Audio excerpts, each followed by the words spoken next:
안녕하십니까. 지식산업센터 전문기업 지산엔 박희성 대표입니다. 2019년 10월 25일 금요일 두 번째 영상인데요. 이제 갑자기 이 생각이 들어서 다시 얼른 영상을 켰어요. 제가 영상을 켜는 이유는 사실은 무언가를 얘기를 해주려고 머릿속에 담아놨다가 다음에 생각이 안 나요. 그래서 바로바로 생각이 날 때 사실은 여러분들에게 이렇게 알려드리는 게 맞다고 생각합니다. 뭐 이제 나중에 뭐 컨텐츠가 있든 없든 이런 걸 따지지 않고 바로 그때 생각나는 것들을 알려줘야 될 것 같아서 켰습니다. 앞으로는요, 서울에 있는 지식산업센터에는 아마 지식산업센터에는 그 기숙사가 안 들어갈 거예요. 앞으로는. 왜 그러냐면 최초의 지식산업센터에 이제 기숙사가 들어가게 이렇게 선풍적인 인기를 끌었던 이유는 뭐냐면 기숙사가 지식산업센터보다 가격을 더 비싸게 받을 수 있었기 때문에 그랬습니다. 더 마진이 많이 남았고 이윤이 많이 남았기 때문에 지식산업센터에 기숙사가 그렇게 많이 들어갔습니다. 그런데 이게 이제 처음에는 굉장히 선풍적인 인기를 끌고 이 지식산업센터 안에 있는 기숙사이기 때문에 이렇게 자체 기업에서 많이 넘어온다라는 이런 장점들, 강한 어필, 이로 인해서 굉장히 많이 분양이 잘 됐습니다. 근데 그 뒤로 계속 이렇게 지식산업센터에 기숙사가 들어가다 보니까 공급이 갑자기 많이 늘어나는 거예요. 공급이. 그 다음에 주변 오피스텔하고 봤을 때 그렇게 변별력이 없거든요, 이게. 그래서 조금씩 설계가 줄어가는 과정에 있었는데, 이제 최근에는 이제 영등포, 강서, 성수동 같은 경우는 이미 평당가가 이제 1300, 1400 하잖아요. 앞으로 나온 곳들의 건물에 있어서는 절대로 기숙사를 설계하지 않을 거예요. 왜 그러냐면 1300, 1400, 1500 이 정도 가격보다 높게 기숙사를 팔 수 있으면 설계를 하지만 높지 않은데 굳이 이거를 설계해서 설계에 집어넣을 이유가 없다라는 겁니다. 분명히 봐보세요. 앞으로는 지식산업센터 안에 기숙사를 설계하지 않을 것이고, 기숙사를 설계하는 곳은 그러면 어딜까요? 어디가 그러면은 기숙사 값이 지식산업센터보다 가격이 높을까요? 수도권 택지개발지구 이쪽은 아직도 지식산업센터보다 기숙사가 가격이 높겠죠. 그쪽은 설계가 될 겁니다. 서울은 설계가 안 되고 그쪽은 설계가 될 것이다. 근데 실질적으로 주거로서 똑같은 면모를 봤을 때 임대가가 그냥 오피스텔이나 지식산업센터 안에 있는 기숙사나 변별력이 없습니다. 실질적으로 삶의 주거 형태로서 그냥 살기에는 오피스텔이 더 낫습니다. 이제 여기는 딱 하나 제가 봤을 때는 그 장점이 있는 건 하나 있습니다. 주차. 그거는 저녁 시간대에 그 건물에 사람이 없기 때문에, 직장 사람들이 퇴근하기 때문에 주차 부분에서는 다른 어떤 건물보다 탁월합니다. 요거는 장담할 수 있습니다.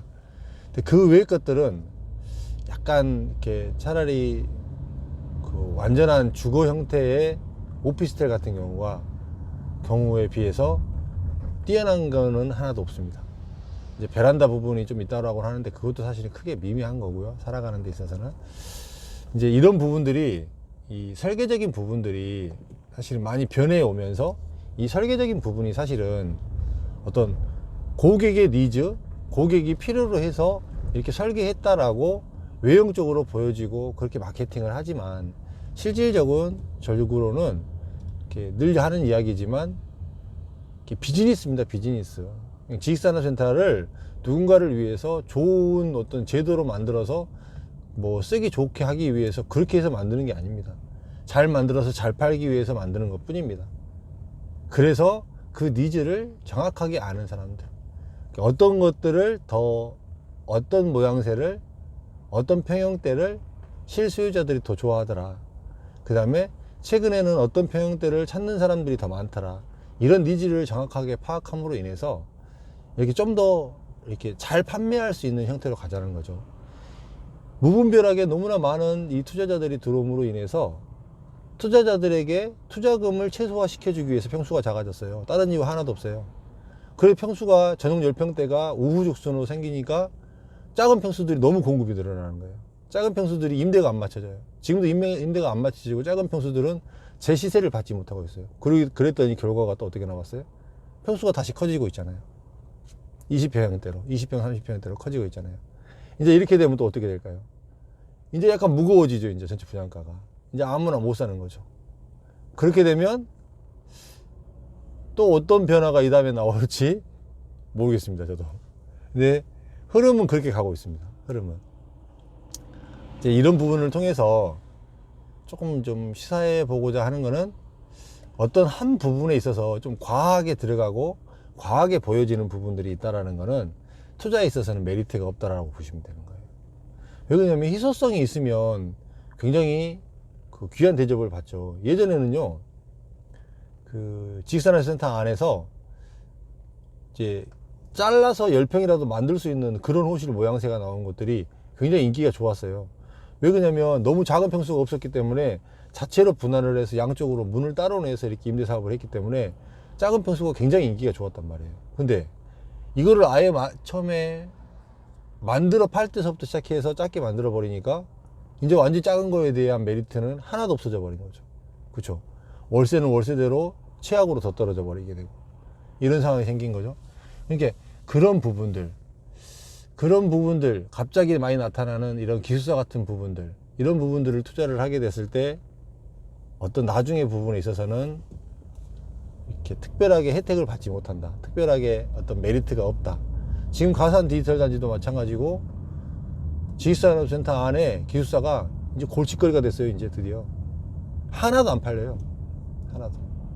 더더군다나 기숙사를 일반 주택으로 또 간주를 해버리고 주택으로 보고 세금을 때리고 있기 때문에 분명히 주식기숙사 사신 분들은 아셔야 돼요. 이거 주택으로 간주돼서 1가구 2주택으로 들어갑니다. 그러면은 최초에 팔았던 건물에 대해서 양도세가 중과됩니다. 그거를 아마 모르고 아마 당하실 분들이 아마 생길 수도 있어요. 대부분 기숙사이기 때문에 주택으로 간주가 안 되고 주택하고 상관이 없다라고 생각을 하신 분들이 대부분일 텐데 그게 그렇지 않다라는 거예요. 그런 부분들로 인해서 이제 이 기숙사가 더 변별력이 떨어지는 거예요. 그러니까 이제 어떤 트렌드에 의해서 만들어서 파는 사람에 의해서 급작스럽게 변동되는 이런 설계적인 부분들을 선택했을 때는 좀 더 그 가치적인 부분에서 떨어진다. 이렇게 한번 체크를 해 보시는 게 맞을 것 같다는 생각이 듭니다. 두 번째 영상은 얼른 생각이 나서 또 이 정도 마무리 할게요. 오늘 하루 잘 보내시기 바라겠습니다. 감사합니다.